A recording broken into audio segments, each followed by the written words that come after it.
غټ نخې د منافق درې دي د منافق درې علامې دي نبی علیه الصلاة والسلام فرمایي اول علامه د منافق دا ده اذا حدث کذب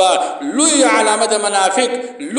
د منافق دا ده چې کله دی خبرې کوي درواغ وایي د ده په خبرو کې درواغ موجود وي نن سبا خلک د ټلیفون راشي په موبایل کې دونه درواغ وایي دی درواغ له سړي نه بولي لیکن د منافق اول علامه او غټ علامه دا درواغ دي چې د ته ټلیفون راشي دی کور وي او ورته وایي چیرې دی ورته وایي زه بازار کې یم چې په بازار کې چې ټلیفون ورته راشي دی وایي زه کور یم په هسپتال کې یم په بل ځای کې یم دی په یوه علاقه کې اوسي ټلیفون ورته راشي دی وایي زه په بله علاقه کې یم ای زما ورونو دا درواغ دي موږ تاسې دا درواغ نه بولو لیکن دا ډېر سخت ترین درواغ دي دا د منافق علامه ده نبی علیه الصلاة والسلام فرمایي اول علامه د منافق دا ده اذا حدث کذبا چې دی خبرې کوي درواغ وایي د ده په خبرو کې درواغ موجود وي باید له داسې کارو څخه ځان وساتو دوم علامه د منافق دا ده نبی علیه الصلاة والسلام فرمایي واذا وعد اخلفا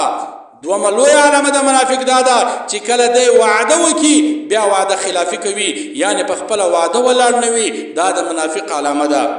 په خپله خبره نه وي ولاړ په خپله وعده نه وي ولاړ دا د منافق علامه ده دریم د نبي علیه الصلاة والسلام فرمایي د منافق علامه دا ده چې کله ده ته امانت کښېښول سي